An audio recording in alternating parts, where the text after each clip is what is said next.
Monique, welcome to the Art of Being Well. Thank you for having me. Really appreciate it. This is your first book. Are you so excited? I mean, how excited are you right now? I'm very, very excited. It feels surreal. I have been talking about this for the past 2 years, so in my mind, a lot of this feels like it already happened, but I am excited for people to get it into their hands and make all the amazing nutrient dense recipes.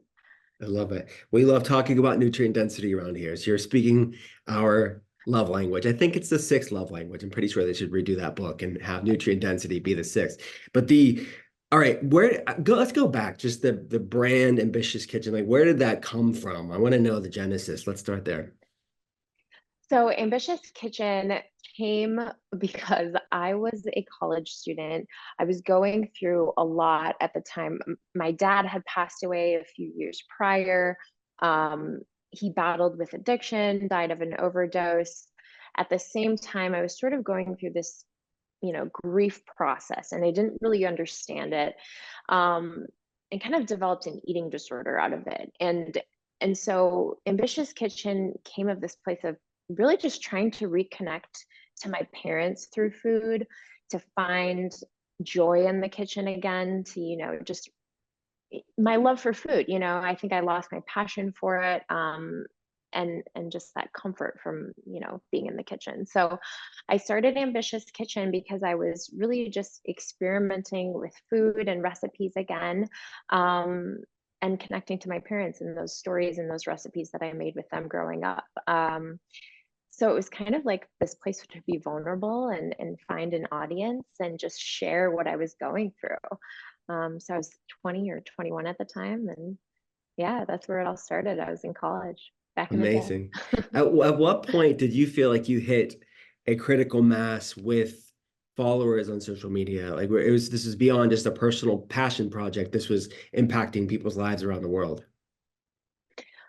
I think I knew that I was onto something when it, a recipe that I created had sort of like broke my website, and it was featured on this website called the Cup of Joe. And this was before, Instagram or Pinterest. So, Yeah. it was kind of like that was a big deal. And so I knew that I was onto something. And, it was 3 years into blogging, and I knew What that I could take it full time.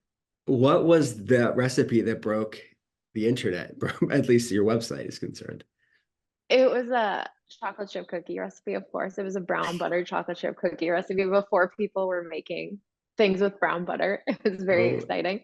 So what So year yeah, would this have been? What, 3 years into you starting it? What year was it? this was 2014. 2014. Okay, so of course Yeah, it's a chocolate chip cookie that done the best way. Do you still make that chocolate chip cookie recipe now? I do. I do. I still make it the exact same way to this day. It's actually a recipe that I put in my cookbook because it is so well loved by people. And I felt like everybody needs that classic chocolate chip cookie recipe in their life. You need a Yeah. little bit of both. You need a I little love bit that of it's the, try. Yeah, I know. yeah, The subtitle of your book, I got it. It was basically sometimes I forget the exact wording, but like sometimes it's gonna be, a little bit naughty, for lack of better words, but yeah, you have a yeah, exactly. well-balanced approach. I looked through the book, it's beautiful. Great job. And you talk about, and thank you for sharing about your dad and what you went through, and that being sort of an impetus in your personal life that sort of drew you back into the kitchen. Um, can you, whatever you're comfortable with sharing, I'd love to learn more about your dad. And he's kind of in the first few pages of the book, pictures of him and his story. Yeah, my dad was such an incredible man, and he was just a tall, beautiful guy, and he had a big smile and a giant laugh, and I felt like he was just full of personality. And I have so many memories of him in the kitchen, that I hold dear to me. And I think I still remember those to this day, even though a lot of times he was struggling behind the scenes. And when you're a kid, you don't really recognize that. You can't really understand it. Mhm. I think I always knew that something was going on. When my dad didn't show up when he said he was going to, when my mom dropped me off because my parents were divorced and he wasn't there, Mhm. there was a lot of things that I felt like I just hid, and I buried deep down, and because I wanted to feel connected to my dad, and I Hmm. wanted to have that time with him, because when he showed up, he was just so big and vibrant, and I just had the best time with him. And a lot of those memories were surrounded by food, and we baked together a lot, and he just made incredible cakes, and he was a sweet guy. So I contribute my love to baking to him. So but I think that, yeah, he struggled with addiction most of his life, and when he passed away, it was really shocking for me, because I thought he was past that. Mm. And I think he put on this front that was sort of like, he was full of life, he was out doing everything, and it was just one day that I got a call that he had passed away from an overdose. Um and it wasn't obviously intentional, but it just crashed, and it just ruined my world, for a very long time. And it was something that I didn't talk about, especially going off to college. The next few days I kind of had to make a choice. Was I going to go to college still, or was I going to take time off? And I chose to go. But I think a lot of those sort of grief feelings just got buried. And so Mhm. I think I struggled with that for a really, really long time. And Mhm. therapy truly, I think, saved my life and pulled me out of that. Mm. So at that point, when you got the news that your dad passed away, you had thought that he was clean and kind of addiction was Yep. behind him. Wow, Yeah. that's tough. I mean, and this just shows you the lengths of which some addicts can go to keep it hidden, right? And put on sort of this Yeah. front that everything's fine. Do you have any advice for somebody that maybe is a loved one that has a loved one that is going through addiction? They may suspect it, but they may know it, and it's tough. I mean, I was going through it myself, and hindsight's always 2020. Like, what if, could I have done that, or kind of connecting the dots? But it's so difficult, and there's no, right way. There's such an individual circumstances with this. But what any advice that you would give to support systems? Yeah, I think it's hard when you're the person on the other side, because I think there's a lot of grief, depending on where the other person is at with their addiction. Yeah. But it's a lot of masking, right? So I think just continuing to be there and say, I will support you. I will try and help you, but really you can only meet someone where they're at. You can only do so much. So I think just your support is more than enough, and Mhm. trying not to, I mean, it's easy to get frustrated with people that are, going through that, because you're doing everything to want to like have that relationship and that connection and help, essentially save them. But it's the other person has to really want to try and Mhm. want to change. And so I think just support is the biggest thing, and Yeah. just, words, I'm here for you, I support Yeah. you, They're whatever you not need. they're not alone. And it's such a fine balance too. At least in my experience of, wanting to be a support system, but not wanting to enable and, to still have healthy boundaries with something that can easily Yes. impact your life negatively. Yeah, and I remember going through that, even as a teenager with my dad. Like, there were times where I just said, like, I can't have a relationship with you right now. And that was just, to protect myself and what I was going through. But Mhm. I think, just remembering that everybody is human and everybody struggles. And at the end Mhm. of the day, like, your support is everything. Yeah, thank you for sharing that. This cookbook, I know it's a lot of work to put together a book, especially a cookbook when it involves rice recipe testing and recipe development and the photos and all that stuff. How long has it been? Like, how many years of hard work has this been? So it's been 2 years from start to finish. So when I signed with my publisher to kind of the book coming out, 2 full years, which is crazy to think about. But, I think it takes a while to kind of get into the recipe development, and Mhm. that takes a good 9 months, 6 to 9 months, I would Mhm. say, to Mhm. get everything just perfectly tested. Yeah. Um, but yeah, what a journey. It was really a learning process for me too, just like learning how to write the recipes a unique way, different than how I write them on my site, and just thinking about the reader. So even sending them off to my readers and saying, like, do you have any feedback, was so, so helpful, right? To Mhm. hear what home cooks would, say about the recipe if they didn't understand a step or things like that. So yeah. Yeah. How do the recipes differ from how you write them on your own in a book form? I can only imagine. Yeah, well, you really have to, one, I think, be very specific with ingredients. So it was funny, I was going through the edits and you'll just catch like the smallest things where it's like, oh, I wrote like a half a cup of fresh chopped cilantro here. And another place I wrote, just chopped cilantro or diced cilantro. So just the consistency part of it is interesting. Because sometimes when you have a site, you're like, okay, I can write it one way here and one way here, and it's not really going to matter. Hmm. And then also with the instructions, having like a cooking cue. So what does the food look like? What is the time frame of it? And like how you're setting it up. So it's like warm in olive oil in a medium skillet over medium high heat. Cook the tomatoes for blank time until they're jammy, like things like that. So it's just like it's very ABCDE. Hmm. Um, versus on the site, you're not always doing it that way. Yeah. Plus you have, I mean, for lack of better, like the bad cliche here, but more cooks in the kitchen when it comes to publishers and Oh editors and all yeah. that stuff. I mean, everyone has an opinion. How was that experience for you? Because you're used to running your own show with your own site and your own blog and your own, Instagram, the social media. It's different when you're collaborating with a whole team of people who do this for a living in book form. I mean, give us the dirty truth behind it. It could be a struggle sometimes, or maybe not. Maybe they saw It's your vision. yeah. Yeah, no, it's really stressful. It's very stressful because you're on a deadline and you're going through these rounds of edits. And with each round, you're kind of narrowing down like the thing that you want to get to, whether it's like, okay, we're writing butter like this now. So like let's change it throughout the whole thing. Okay, these edits weren't made by the copy editor. So like now I'm frustrated because I did the due diligence on my end, but like you didn't. So it's hard and this photo's missing. So it's a lot of back and forth. It really, really is. And I remember my first round of edits, I had 900 edits.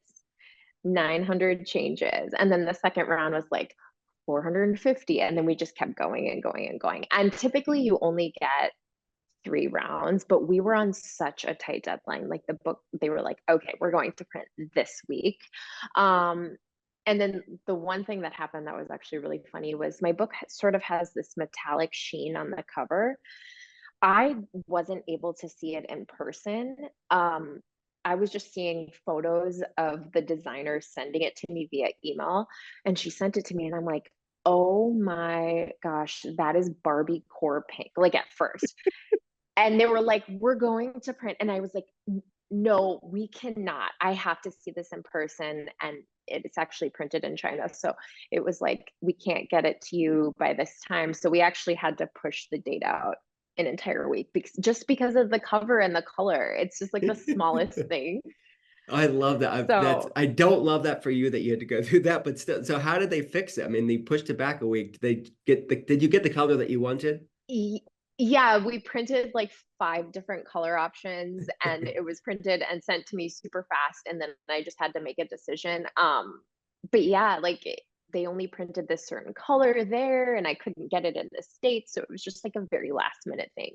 Yeah. But it kind of seems like everything in publishing sometimes is a little bit last minute. Like it's Yeah. just like everybody's pushing the deadlines all the time. Yeah, It's it's chaotic. interesting. Yeah, it can be. It's interesting how you said like you compromise through this whole crafting of a book, but then there's some hard no's that you kind of know. Hey, no, this is not the color. I'm not going for Barbie core color pink. Yeah. So I mean, covers were always one of my favorite things. Like doing a book, it's sort of it's such a right the epitomization, right? You're trying to encapsulate this experience that's within the pages. What was that sort of design creative process with determining the cover beyond the color of pink? Well, I had a different photo in mind, actually. Okay. I had a completely different photo that I All was right. set on from the moment Yeah. like we took it. I think everybody on my photography team was like, this is it. My publishing team had a different idea. And they, we redid it a few times the next day in studio, because you're kind of going back and forth when you're shooting for the cover. You're like, is Yeah. this it? Is this it? And I was so dead set on it. I couldn't get over it. It took me a long time. And it was last minute. Like, we were just going back and forth on different photos. And so, like, we did find one, but again, like, Mhm. it wasn't my first choice. Now Yeah. I'm very happy with it, Yeah. but there was a different one that I just liked better. So it's hard because the publishers do know what sells and what's important. So Yeah. it's being willing to listen, but also Yeah. like trusting your gut too. Yeah. It was a little bit of a compromise, but Yeah. I Hey, yeah. if it makes you feel better, like I've had 4 books out. Each one there was a compromise on a cover. Like each one, it wasn't what I wanted, but I said exactly what you said. So Okay. hope it's not just you. I think it's just Okay. like they're very, like you said, they know, quote unquote. They have experience with what sells. And sometimes when they get authors like us that are used to running the shows, they don't know how to take it. Yeah. Yeah. Yeah, exactly. Exactly. So Did you have a again, th learning process. Yeah, for sure, for sure. So do you like from the outset of the book, before you even a page was written, before a recipe was developed, did you know the sort of cadence of the book, like what you wanted it to look, what types of recipes, or did that happen over the curation of the book? I knew going into it sort of like the outline of the chapters and how I wanted to set it up. And then from there, I kind of went in and said, these are the flavor components. Like for my breakfast chapter, it's change your morning, change your life. So like I knew I wanted 6 smoothies magazine style. Like I had a very specific vision for some of Hmm. the recipes that I wanted to execute. Um, Others, it was developing as I went. And sometimes Hmm. it's like you start out with one idea, let's say like for a meatball, I'm going to add jalapeno and like pistachios and a sauce and whatever. And it kind of transforms along the way. So you just Hmm. pivot. Um, but it's a lot of just like fitting together the pieces of a puzzle and making sure also that you don't have too many of the same flavors, which is sort of easy to do when, because I'm like somebody, I'm like, oh, I love tahini and gochujang and like sambal leek, and so sometimes I'm like, I'll use that a lot when I get very obsessed with flavors. Hmm. And so just you try not to do that too much in the cookbook. So it's a lot of that too. But yeah, I feel very happy about how like things developed and feel that it's very diverse in terms of like the flavor components. Yeah, it really is. You mentioned nutrient density at the top of the pod. What gravitated you towards nutrient density? Why was that important? And for people that don't really fully know what it is and why they should care, what is it? Yeah, so nutrient dense, I think it's about just like including more of those vegetables, more of those fruits into the foods that we eat, right? Like vitamins, minerals, fiber, protein, packing in that nutrition into the recipe. And my whole thing is just like, I don't want to sacrifice flavor just to make it nutritious. Like I want to have both, and I want to make people aware that they can have a diet that includes, you can have an enchilada, but you can make it with a can of pumpkin. So you're getting the fiber and vitamin A and all of those amazing benefits. And it Mhm. still tastes absolutely delicious. It's got the cheese, it's got both. And so that is what a lot of my recipes are about. It's adding more nutrition to it. So Mhm. if I'm making a meatball, why not put zucchini or carrots in it, especially if it's just making it more moist and more nutrient dense. Mhm. Um, so I think I want people to realize that, there are ways to add that nutrition to your diet and still have the foods feel pleasurable, still have them feel joyful and like you're connecting around them and not just that it is one way or the other, right? I think a lot Mhm. of times people eat 2 different ways where it's like, okay, we're eating for nutrition or we're eating because it's just really freaking delicious. It's Yeah. like, no, let's have it be both, Yeah. right?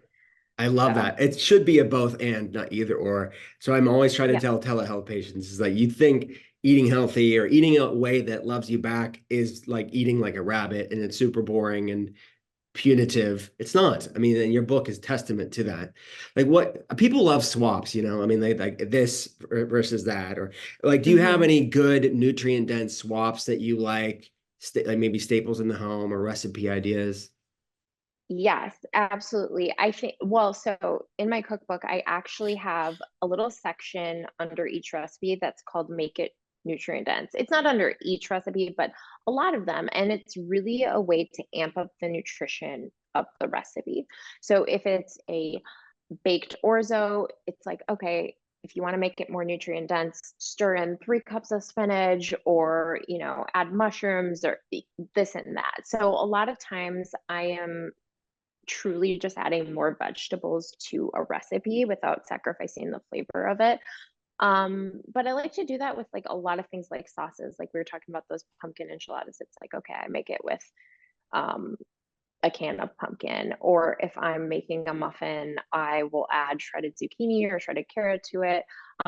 Or I use pure maple syrup as the sweetener. So a lot of my recipes gravitate towards unrefined sweeteners, and just vegetable heavy dishes. Love that. You mentioned maple syrup. What are your favorite sweeteners if you had to pick your top sweeteners that you use? I Pure maple syrup is one of my favorites. So I good. think I I probably have a use that jug the of it most. every I have a jug of maple syrup with me at all Ye- times. It's staple just for me carrying it too. around. It is. It's um, embarrassing, but yeah. it's so good. And so I would say pure maple syrup, honey. Sometimes I find that honey can overpower the flavor of certain things. Yeah. So I tend to use maple syrup a little bit more. And then coconut sugar is great, though sometimes it feels like it has like a little bit too much sweetness in certain types of recipes. So, when I'm making like a tahini brownie, I like to balance it with pure maple syrup and coconut sugar. So you're just getting Sure. like various levels of sweetness. Do Um, you, do you ever experiment yeah. with the sort of lower calorie, like monk fruit or allulose, anything like that, or stevia? I don't. I think personally, I tend to just like I don't eat a lot of those. I don't necessarily try to stay away from them, but I just haven't done my due diligence in terms of research and like understanding how those Mhm. kind of affect your body long term. And so I tend to stick with things like maple syrup and coconut sugar. But I definitely see the benefits for people who are struggling with diabetes and things like Mhm. that. Yeah. Um, No, I love honey. I love Manuka honey, and not that you would use it in all the recipes, but I do love the nutrient density of Manuka honey. Do you ever use Manuka? yes, I love Manuka honey. I always give it to my kids whenever they are sick.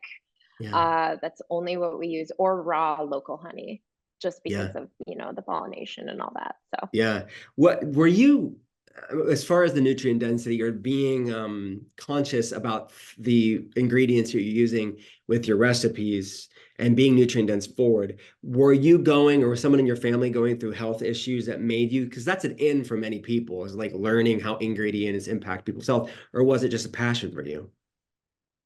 truly just a passion for me. I think I grew up, my mom was just always very conscious of what she was eating. She was always very health focused. And so she Mm, taught me a lot about those growing up.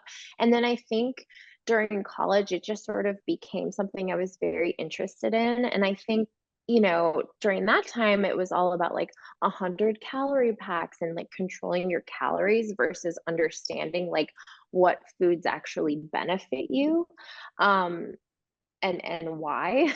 And so I just found it really fascinating to sort of research that. And I don't have a nutrition background, but it's just truly like a passion for, providing my body with good for you foods. So I've always just tried to eat a balanced whole foods focused diet. yeah. And I think that's translated to my recipes. And I think that's why they are really, they're really compelling for a lot of people. I mean, now I have, 6 million plus readers on my site every month. And it's like clearly this has struck a chord where it's people are searching, even families, moms, they want to feed their kids better for you foods, but they still want to make it even it's like kid friendly, family friendly. They want to feed Mhm. their husbands who maybe have grown up on a, classic meat and Yeah. potatoes diet. I mean, I know my husband did, and it's like I started making things for him. He didn't even have an avocado before we met. I kid you not. So it's really about like helping people discover that they don't have to lose out on those flavorful foods they know and love, like those Yeah. comforting foods. Instead, let's like just make them a little bit better for you.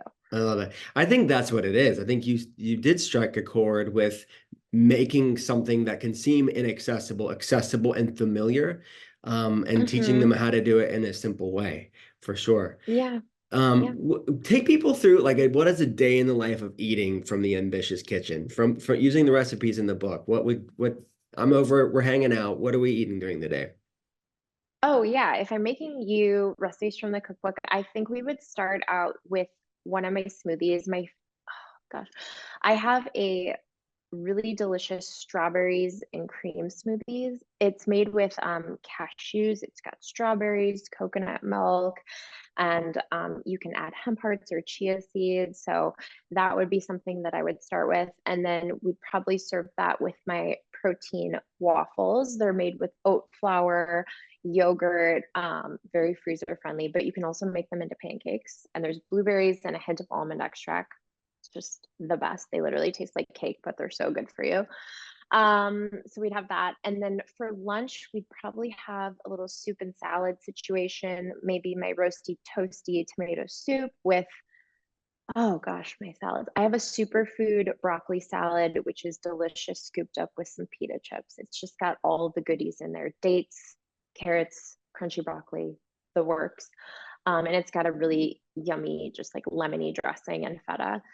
And then I think for dinner, we'd go a little bit more comfort food and make my everyone's favorite chicken tacos, which are actually jazzed up with a ton of veggies. There's zucchini, there's carrots, there's bell pepper, and it's just got this incredible spice mixture. And they're baked in the oven till they get crunchy. And we'd finish it off with a everything but the kitchen sink cookie. I love it. And maybe I'll try that chocolate chip cookie too that started it all. Oh, we can have those too. Yeah. You mentioned your husband, and there's this beautiful, cute pictures of your family in the book. Was that something that you wanted? Obviously, you wanted it, but Yeah. is that something that the publishers kind of got a hold of, or did you have to push for it? No, I think they were really flexible. They kind of really allowed me to have my own ideas of what the book would be. And I do think they had a vision in mind. At first when we were having our conversations about what photography would look like, they were like very light and bright and minimal propping, and it really turned out to be quite the opposite once I swooped in. So I wanted my boys to be, I have three little boys. I wanted them to be in the cookbook just because it's so tangible and they can see what mom does and, eventually be proud of me. And of course, had to have my husband in there because he helps make it all happen. How old are My your taste kids? tester. Yeah, taste tester. Yeah, they're 4, 3, and a little over 1.5. That's awesome. And you shot that in your house? It looked like it was like a home shoot. Yeah, yeah, it was Yeah, at my house. Yeah. very Yeah, cool. and they were crying most of the time, but it's like chaos. It's what you don't see. Like Yeah, we got back all the photos and it was hilarious. Like my 3-year-old, he wanted like chocolate chips. And so we were just feeding him oranges and chocolate chips to try and make the photo happen. placate him for the shoot day. Yeah, yeah. What's your kids' favorite recipes in the book? Do they have some favorites? Oh yeah, I would say that their favorites, well, definitely those waffles that I told you about. We always have those in our freezer. My 3-year-old prefers when they're circle waffles, and my 4-year-old prefers when they're square waffles. It's just it's the So those little are things. The favorites. shapes matter to kids that age Yeah, for sure. yeah, Yeah. they do. But any of the smoothies, I think they really, I have one that's called the Wonder Woman's Essential Smoothie. So it's just like packed with iron and it's got all of the seeds and it's got a little bit of lime zest in it, but they really, really love that one. And it's green, which is interesting because sometimes they're like a little bit hesitant around the green, but Yeah. they love it. Got it. You when we talk about being a parent and nutrient density. And obviously, this is you're teaching even picky eating adults. It's not just Hmm. subject to kids. This could be any picky eaters. I talk to many people who say they have like a preschool diet. I mean, they basically never kind of move past that. But what are some tips that you have for the parents out there to bring these nutrient density into their life when they're super picky and they're afraid of a coup d'etat, an overthrow of the parent government when they start bringing in nutrient density in the home? Yeah, I think having them in the kitchen and participating is incredibly important. I think kids go through all sorts of phases, and I have to remind myself too, I'm like, okay, I didn't like Brussels sprouts when I was a kid, probably. It's like Yeah. our taste buds change and they evolve. So like let's not have that expectation. But I think just encouraging them to try everything, modeling the behavior, showing them how to cut certain vegetables, getting them involved, and even literally I say it's silly, but even getting them to like lick a bell pepper sometimes, then they're willing to try it the next time. And what Yeah. I found to be kind of helpful is putting out a plate full of veggies and like ranch before dinner and just setting it out. Not even saying anything. I actually saw this on Instagram and I tried it and it worked wonders, surprisingly. But they've tried like cherry tomatoes now, and like we have a garden, and they were super excited about the kale. And now they ask me for kale, which is a little bit strange because it's kind of bitter on its own, but they just like to munch it. So I think the more you introduce, the the more surprised you'll be by what kids are willing to do. And you just have to keep trying. That's the biggest thing. Like Yeah. I have gotten rejection from my boys for like 8 months straight on certain foods. And then one day it's like, okay, I love broccoli, I love Yeah. cherry tomato. So I yeah, I love it. not giving up. Yeah, don't give up. It takes time to build a habit, right? It Especially if it's takes something time. really Even new. adults, even Yeah. adults. Yeah, for So sure. There's a section in the book where you go over kind of your favorite staples within the kitchen as far as food is concerned. Can we talk about the milk section? What are your favorite maybe milk alternatives? Do you like dairy milk? And if so, what kind? Like talk about all things milk for us. yeah, I don't drink dairy milk. We don't really have it in our house. It's just I didn't grow up having dairy milk really, so I don't think it was like this thing I felt like I need to have. And then my husband drank it a lot, and so he was kind of surprised that was like a transition for us. But my kids never drank it, and I think there are a lot of alternative milks that are great, and they have good vitamins and everything like that. So um, I just tend to use almond milk a lot. I think I will make my own cashew milk. I love cashew milk because it's very neutral in flavor. So that's really great when, if you're dairy free or cooking for somebody who's dairy free, to use as like a cream substitute. Hmm. Coconut milk is amazing too, but sometimes you get that coconut milk aftertaste, though it is a little sweet, like heavy cream. So Hmm. I think I tried to create this sort of substitution guideline because I know how many people are just different in the way they eat now, right? Like Hmm. we all have our own definition of health and wellness and what works for us. And I don't think Hmm. there's like one prescription for every single person. We all have different taste buds. And so I really wanted that section to just be informative for people to kind of help guide them. Like, if you want to be dairy free or you are, like, here's what works best. Got it. In the flour section, you go over different like grain-free and gluten-free flours, and then also Hmm. whole wheat flour as well for people who eat gluten. What are your favorite flours out of that list that you had in the book? Oh, I love all flowers. It's funny. Yeah, my pantry is just stacked with all the flowers because I still love to bake breads. I make my own pizza, but I also love to experiment with gluten-free flours, even though I'm not gluten-free. But I do find that like almond and oat flours are, like we said, a little bit more nutrient dense, right? Like almond flour has a little bit more fat, so it's going to keep you fuller longer. It's slightly sweet, so you don't need as much sugar if you're baking, which Hmm. I love the toasted flavor that oat flour brings. So those are probably my two favorite. And like I said, even though I'm not gluten free, I do use those the most. I love the combination of those, especially in baking. Love it. You talk about freezing and the wonders of freezing almost everything. Like what are your tips and tricks for people that don't lean into the freezing? Why should we consider? Yeah, that's a great question because I didn't lean into freezing until I became a mother. It's like I'm now the freezer queen, I guess. I think it's great. I think it's great for a couple of different reasons. One, when you're busy, as most of us are, it's just nice to have something that you can pull out of the freezer and still have something good for you. So a lot of times, if I make a full recipe, I don't eat the whole thing. I just throw it in my freezer. And what's great about my cookbook is that I do have an how to freeze everything section.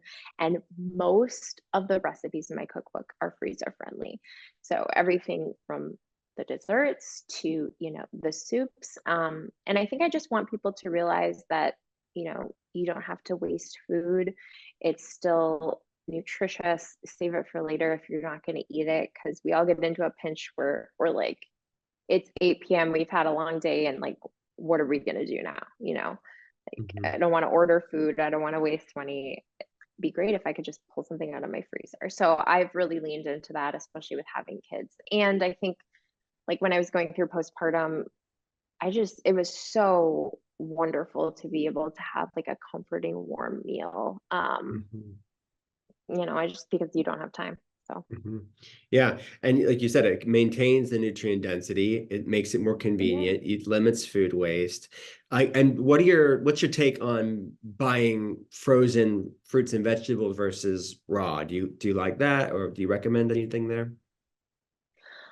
Well, I tend to buy fresh more, but I always have frozen fruits and vegetables in a pinch. And my kids actually love frozen peas. They love to eat them frozen. Don't ask me why, but I'm like, great, you guys are eating veggies. But they also love frozen fruit. I think it's just because it's almost like a popsicle, frozen mango. Yeah, And so I do always have those in my freezer. Like I said, great for when you're in a pinch, just take it out of the freezer. yeah. So how about I feel like I snack? need a tagline. Yeah, yeah, that's the second book. It's gonna be exclusively freezer. Just what how to live out of the freezer. Yeah. What the snacks like on the go stuff. People, adults, kids alike, everyone wants to know like what are some snacks that will love me back? What's your favorites there? Uh, if I'm making a homemade snack, I love homemade protein bars. Have one in my book. It's a mix and match one. So like it's a nut butter base, but you can use any type of nut butter, sunflower, almond, great. It's got protein powder in it. I love that. I love energy bites made with dates. You can keep those in your freezer. Look at me, plug in the freezer again. But you can whip those out, and they're good for 3 months. And so I love things like that that have a good amount of fat, carbs, protein, where it's going to satisfy me, until I get to dinner or whatever the next meal is. But also things like I love yogurt, with like a Three Wishes cereal. It's really good, or fruit, nut butter, things that are just quick and easy. Love it. Okay, how about nutrient dense grocery shopping? I mean, are there any grocery stores you like better than others? Can you find these pretty much anywhere? Where do you prefer? I tend to shop at Whole Foods, and I think it's because I can get a lot of what I need there, especially for the recipes that I'm developing. Not everybody has that. It's also not very accessible for everybody, but I do think now there are a lot of options. Aldi is pretty great for organic, like fruits and veggies now. So like Yeah. sometimes I like to hit up Aldi. But for like Whole Foods and snacks and things like that, I tend to buy from there more because I like what they carry in terms of Mhm. ingredients. But yeah, I think most grocery stores have a good variety now. Yeah, for sure. You mentioned at the beginning of the podcast your kind of complicated relationship with eating. You mentioned some disordered eating. Whatever you're comfortable Hmm. sharing again, like how did you navigate out of that? How did you recover from that? It took me a really, really long time to recover from my eating disorder because it was something that was so ingrained in my brain, and almost like a trauma response too to my dad's passing. So I think it was just like honestly a lot of healing of my brain and the way that like I had that relationship with food. I think a Mhm. lot of women also who grew up in the 90s as children struggled with a form of disordered eating because it was like it was just the diet culture at the time. There wasn't a conversation or an education about what a nutrient dense food was, what the vitamins in the food, like what protein was, things like that. Like it was all Mhm. about like the calories. And Yeah. so therapy really helped me. I went to somebody who specialized in eating disorders, and it just took me a lot of relearning, but a lot of also cooking foods that I hadn't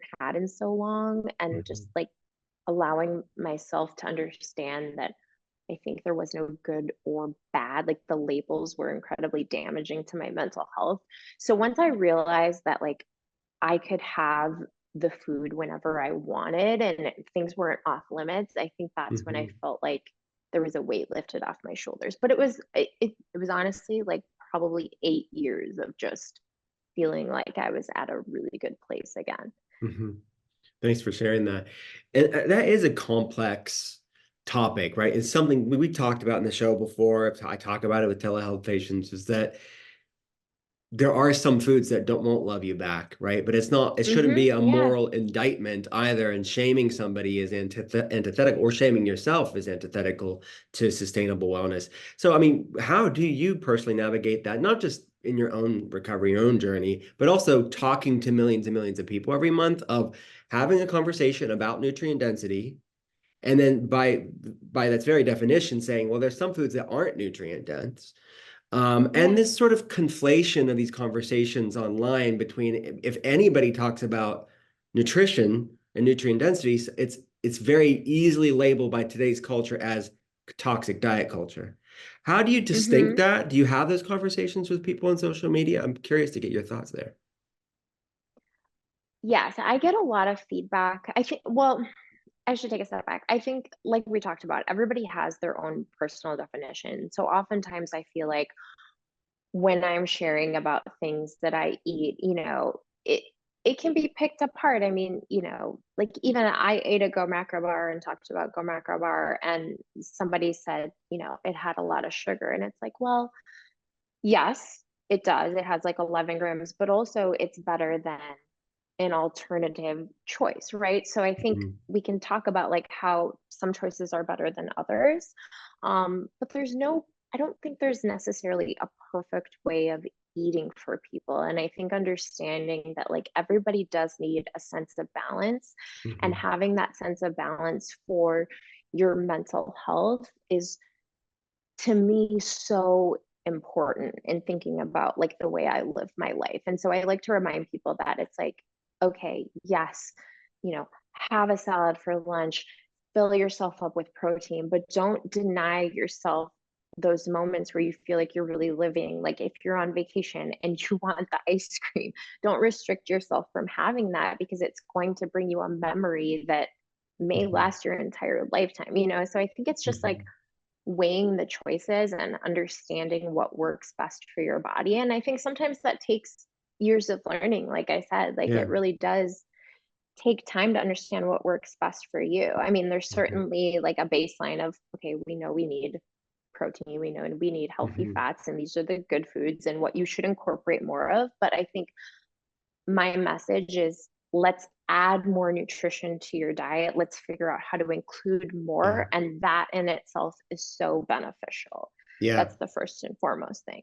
I love that. You're focusing on all the good things that do love you back, instead of over hyper focusing on something that may not love you back as much. And like you said, a lot of what we talk a lot about with on a clinical level and on the podcast level is bringing a grace and a lightness and a flexibility to these topics. And like you said, you find out what's right for your body. Some people have way more wiggle room and resilience, and then we have patients and people that listen to the podcast that have digestive problems or autoimmune problems, and they Yep. know eating that food that doesn't love them back isn't worth it. But I think if we all eat more mindfully and use meals as a meditation, it's not a list of do's or don'ts. It's like a governance and agency on your health, and you can make an informed proactive decision for yourself. And I think your book is a perfect testament to that because it shows people an eclectic way to bring nutrient density in a way that is accessible and not overwhelming or orthorexic. I mean, do you see that phenomenon? I mean, this, I don't know if you're familiar with it, but orthorexia is kind of disordered eating or unhealthy Yeah. foods, right? It's a problem within our community of food and wellness, which we're all both a part of. Yeah, yeah, absolutely. And I think I saw it a lot, I think when, probably like 5 years ago, just in the specific food community that I was in. And I think it was very toxic to say like, it was like there was only one way of eating. And Yeah. it was, it wasn't showing the other sides of it. Hmm. But yeah, certainly, I think it's a lot of people struggle with that. It's like this hyperfixation on health and wellness and this perfectionism of eating. Yeah, So it's so a true. certain type of way. Yeah. Stressing about healthy foods isn't good for your health. And we all know that, but Yeah. maybe we need to all, we need in love call each other out on it and like check our motives because it's very easy, Mm-hmm. especially with certain personalities where it kind of gets to this place where it's not healthy from a mental health standpoint. And mental health is physical health. The I've loved this conversation. With the I had a question about what was it? Anyways, I mean, what's coming up for you? Do you have any new plans past the book? Anything for the rest of the year? Oh gosh, I think I'm gonna take a little bit of a break. I feel like I've been like in go, go, go mode for a while. And this cookbook very much was like a bucket list item for me. For I always sure. wanted to do it. But hopefully another cookbook down the line, like if this one goes well. And I have a YouTube channel now where I'm just like having fun. And so, just continuing to do what I do and, go with the flow that is the ever changing social media landscape, Yeah. doing what they tell me to do. But yeah, just I enjoying life. I love it. That actually was the question that I had that eluded me for a moment. Is I've heard it said once, and I think it's in jest, but it's kind of true. It's easier to change someone's religion than the foods that they eat, and food can be very hyperbolic, very triggering for some people. As Hmm. far as I mean, and social media plus food is like even more of a people can get very keyboard warrior-ish in the comment section of a recipe. You'd Yeah. swear you were talking about geopolitical heads of some policy, but no, it's just a dessert recipe. I mean, what is the most ridiculous? Do you ever get controversies with recipes? And if so, what was it? Oh, of course. Yeah. Mostly on Instagram or on Facebook. Um, yeah, I made this, it was a yogurt cup and you stir in peanut butter into it and then you top it with like a little melted chocolate and you stick it in the freezer, right? It's supposed to be like a healthier dessert or like ice cream kind of. Um, oh, people just went to war with each other in the comments about if it was healthy, if it wasn't, if it had sugar, if it didn't. And then people were arguing, okay, well, it's better than a Snickers bar. And, you just kind of have to let it go. And everybody is going to have their opinion about like whatever you're making, what you're saying, what you're doing. And that is something that's very difficult to navigate, I think, and like kind Yeah. of, you know, not watch it play out. And so I've learned to kind of just take a step back and not engage. But yeah, it's just That, it amuses me. It yeah. amuses me But then sometimes. I'm I like, don't, oh, you guys. I don't know. To me, I'm like, I could take it either way. I'm like, wow, how do we have any hope in this world where people are beefing about peanut butter? How are we ever supposed to get along if we can't come together over peanut butter? I mean, that isn't that just the United Nations of a food? But you know what? It really should be. It really should be. But do you that so you sounds like you don't engage now. Do you ever, is it like 100% no, I'm not going to comment that person that's being kind of a troll in the comment section? How do you handle that, noise on Oh, social media? sometimes I like to just like sometimes I'll leave little comments and be a little sassy. I sometimes I can't help myself. You hear it so often and people just are so prescriptive. It's like lighten up a little bit. It's just a recipe, but I don't know. So yeah, sometimes I'll pop in there and Yeah, hey. it just kind of like my team will just crack each other up and we'll send screenshots of just like ridiculous things. But Yeah. we call it comments of the day. There's always something. There's always something. You do not want to be on that list. That's not a good list for anybody that's listening Yeah. there. We don't have any Yeah. trolls that listen to the podcast, well, but we're fine here. It's a safe space. The podcast, it's called The Art of Being Well. At the end of every episode, I ask some extra questions. This is your art of being well. First question is, what is the worst tasting nutrient dense food that you eat? And this maybe is no food, but I want to know, is there a food that you have just for its health benefits alone, even though it doesn't taste good? Ah, okay. So for me, I don't love beets. I know, controversial. Sometimes I'll mess with a little beet salad, but most of the time I find them a little bit too earthy for my liking. Yeah, I agree with you. Beet juice, I'll drink it if I need to, but it's not like I'm like loving it. It's not a favorite. No, not a favorite either here. What is a place that you've been to traveling holiday on that's was like a kind of an unsung, unnoticed thing? People more people need to go visit this place you've been to.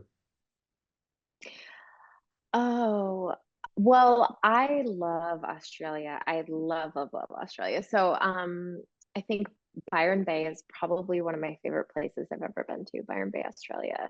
It's I've like the heard most good easterly things. point. I've heard Yeah, good so I things. think it's just beautiful and special. I heard it's kind of a wellnessy new agey vibe, like right. So we Yeah, and not enough th- Americans go to Australia. I mean, that is true. We don't make the it's a trip. long trip. Yeah, It's too it's a long of a long trip, trip. but it's Yeah. beautiful. Do you take supplements? And if so, well, what are like maybe two supplements that are like tools within your toolbox? Yeah, I do. I actually still continue to take a prenatal because I think they're just like they have a little bit more and it's really great for women's health, especially if like, I'm like 18 months postpartum. So I take that and then I take fish oil and vitamin D and a probiotic. It's like the Love it.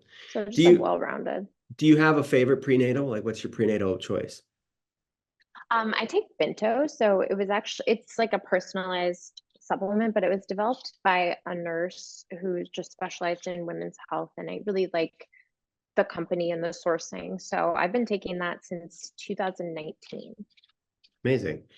Do you know what Enneagram you are? Have you ever heard of Enneagram? It's a personality test. Is it 1 to 9? Yes, Oh, I love that you know this because most I think I'm people. an 8. Okay, the challenger. Are you the Yes, challenger? Okay. I think so. I love that you I, knew I that think it because was close with like a 3 or something, but I'm pretty okay, much an 8. 8. Okay, we'll Yeah, say it's an 8. yeah. Kudos to you that you knew that because most of my guests, I still ask the dang question, and 99% of people don't know. But I thank you for that. What is? Do you have any non-food, non-supplement, like wellness tool, biohack that you like and you practice there? Mm, I Well, I love to take an electrolyte supplement. I don't know if that's like a non thing, but I think Yeah, that always helps me after a workout. And it helps me drink more water, honestly. And just yeah, have like I have a hydro flask right now, and I'll throw some of that in there. But anything with a straw and just drinking more water has been so great for me. I feel like yeah, until I got something with a straw, I didn't drink as much as I should have. So yeah. Good tip. What's your favorite hot tip. workout? Yeah, Yeah. My favorite workout is strength training by me far. too. Yeah. What's your Yeah. routine look like? So right now I do it about 3 times a week. I lift pretty heavy. And that is really it besides walking. I used to work out 6 days a week and I loved it, but I used to do a lot more yoga too. But since having kids, I've really focused on strength training and I did it throughout my pregnancies. And it was just, I felt like I just got stronger quicker after the birth. And Hmm. so now I'm like the strongest I've ever been. So I Amazing. really, really love it.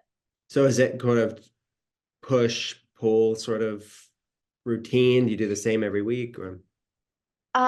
So for a month, I'll be on like a program. It'll be upper body, total body, and lower body. And so every single month, switching it up. And I go to a women's based gym, and it's just focused on strength training. So it's really, really cool. Just teaching women how to lift and use the equipment, which I've really enjoyed. They can Love feel it. a little intimidating. of it. Yeah. Yeah, for sure. You're right. That's great. That's a good point. What is a book that you've read? I want to start like the Art of Being Well book club. I haven't done it yet, but I'm getting a running list. Could be fiction or nonfiction that you maybe read recently that you love. Well, I would say that my favorite book that I've read is The Body Keeps the Score. Yeah. So incredible. And I think as somebody who's gone through like some trauma when I was younger, it was fascinating to read about how trauma actually changes the brain. Yeah, I found it so Yeah. fascinating. It's a great tip, a great book recommendation. Where can people go to get the book, follow you on social? Where's all the places? Yeah, you can pre-order the Ambitious Kitchen Cookbook anywhere books are sold, Target, Amazon, Walmart, and or your local independent bookstore. And my website is ambitiouskitchen.com. Instagram is @ambitiouskitchen if you want to come check me out. Thanks so much, Monique, for coming on the show. Thank you so much. I really appreciate it.